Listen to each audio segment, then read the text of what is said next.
Buongiorno, sono Renzo della provincia di Torino. Buongiorno Renzo.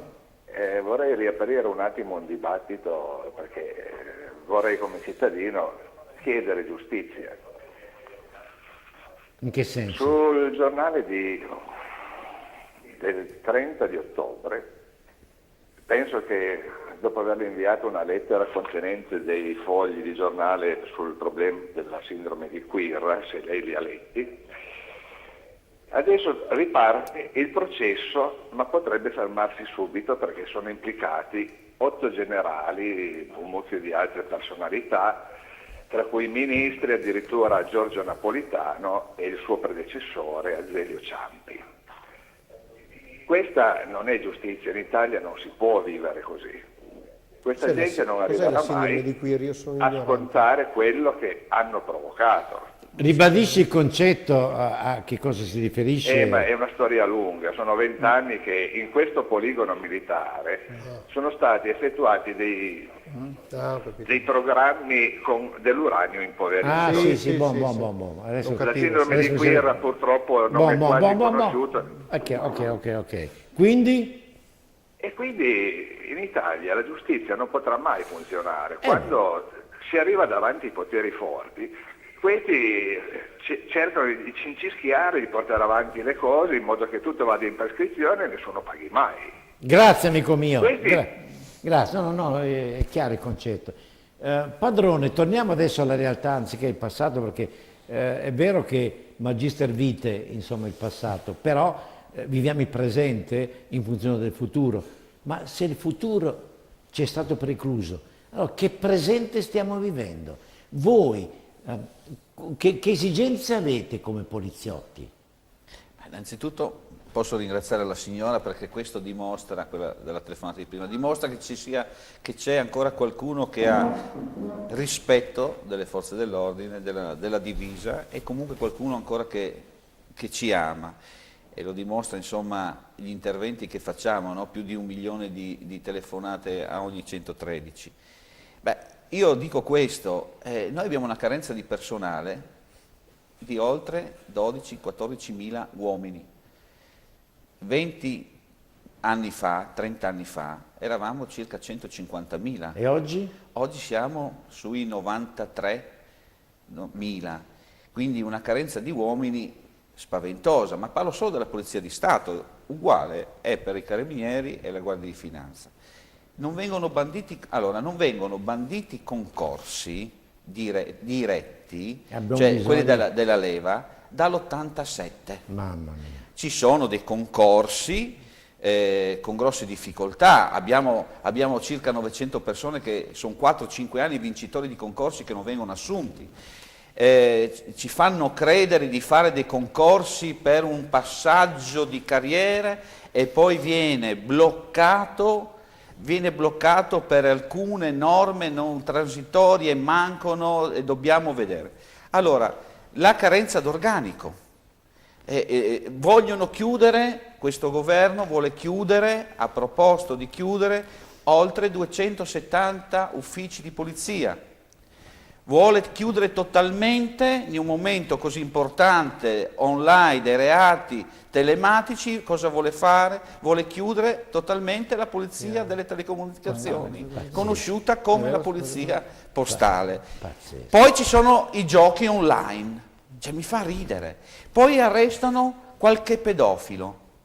Poi scopriamo che ci sono le chat dove entrano degli spam così chiamati e ti fanno i prelievi di denaro, dove il povero cittadino che con la sua ignoranza dice ma come la banca mi ha scritto che vuole, gli rimando io il codice e da lei fanno il phishing e portano via i soldini. Ci sono persone che comprano online, insomma voglio dire, e chiudono la polizia postale. Ci sono persone che salgono sui treni e non pagano i biglietti, solo in Italia, indigenti, benissimo, senza soldi, benissimo. Cosa vogliono fare? Chiudere uffici della polizia postale, sezioni della polizia stradale, mettono i tutor funzionano quando funzionano. mettono le telecamere nelle città, cosa fanno? Spengono le luci per risparmiare.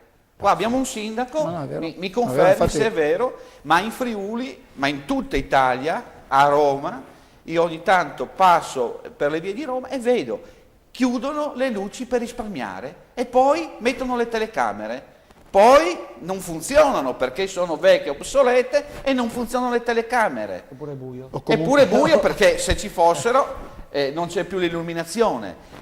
Nelle stazioni abbiamo i mendicanti Basta, che ti per portano... l'amor di Dio, basta, perché già mi viene mal di testa a pensare, siccome... La trasmissione dovrebbe durare 6 ore, chi Sì, vi ha detto prima sì, che la sì. fanno dalle 6 alle 8 ha sbagliato, perché andrebbe fatta dalle 6 alle 12, È vero. ma ogni giorno. È vero. Ma solo, cioè io quando sento parlare di tagli alla sicurezza, che è la democrazia, cioè in un paese democratico, ognuno faccia per sé, tagli alla sanità, tagli alla salute, Questo cioè, mi alla piace. scuola. Questo mi piace del mio amico Fabrizio. Diamo la gestione dell'ordine pubblico ai rom e ai clandestini. Sono di più della polizia Bravo sicuramente. Fabrizio. Ma carabinieri, forze dell'ordine veramente oggi sono in carenza e soprattutto in un momento così difficile per lo Stato sociale, perché lo diceva bene Renzi, il parolaio, oggi sta dicendo tagliamo sulla legge di stabilità, su tutta una serie di questioni che poi a cascata arrivano sugli enti locali e noi abbiamo la stretta collaborazione con le forze dell'ordine perché giustamente se mi tagliano i trasferimenti devo tagliare magari le spese correnti, la spesa corrente è l'illuminazione pubblica e quindi si va a cozzare contro il problema della sicurezza.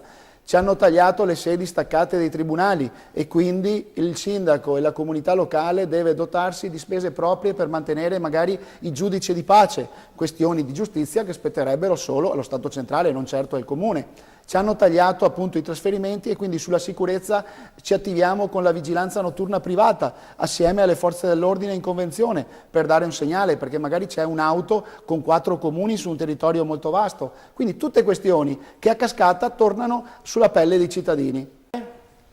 Italia cattivi con i rom e l'Unione Europea ci multa. Ma dove siamo arrivati? Che c'entra l'Europa? Usciamo da questa Europa di merda, scusatemi l'espressione, usciamo, veniamone fuori, perché va contro i nostri interessi. Volete capirlo? Sì o no? Perché dobbiamo credere a questi 4 burocrati? Perché vogliono fare i loro interessi. Loro non vivono nel nostro mondo, vivono la loro vita, che è virtuale, non effettiva. Non pagano l'assicurazione. Non pagano niente. Della macchina perché hanno la macchina di scorta. Quindi non pagano l'assicurazione. La benzina non la pagano. No? E quindi non farmi bestemmiare adesso, sennò poi tiro fuori le bestemmie. Il latte e il pane non lo comprano perché hanno il servo che va a prendere. Ma se li buttano anche i tappeti davanti perché devono se camminare. vanno al ristorante, non pagano perché è venuto a mangiare nel mio ristorante, è venuto a mangiare il presidente. Il problema... Magari a Brescia no, perché mi pare che a Presidente, Brescia non sia tanto. scusa direttore, il problema è che questo paese, l'Italia, con la crisi che ha, con la gente alla quale togliamo adesso i servizi sanitari, verranno tolti perché portando via 4 miliardi alle regioni non saranno più in grado di dare i servizi sanitari e così via, continua a dare 16 miliardi di euro all'Europa e l'Europa ci multa, come c'è scritto lì sopra della Verità, perché l'Italia non ha fatto abbastanza per costruire delle case a favore dei Rom, cioè degli zingari, sia Sinti, perché loro parlano di Rom, ma sia Sinti che Rom, che vengono in gran parte dalla Romania, dalla Bulgaria, dalla Bosnia-Herzegovina, dalla Macedonia, da tutti questi posti qua. Allora io mi rendo, questi qua glieli manderei tutti a Bruxelles, che già ce n'hanno abbastanza tra arabi e del resto, o glieli manderei alla Merkel, o in Lussemburgo da Juncker, dove stanno tanto bene, no? Perché basta che noi li vediamo qual è il comportamento, perché con un 0,1% di Rom che magari rispettano la legge o studiano, c'è il 99,9 periodico che delinque per rimanere in piedi, e se tu fai qualcosa vieni denunciato e condannato e li devi risarcire.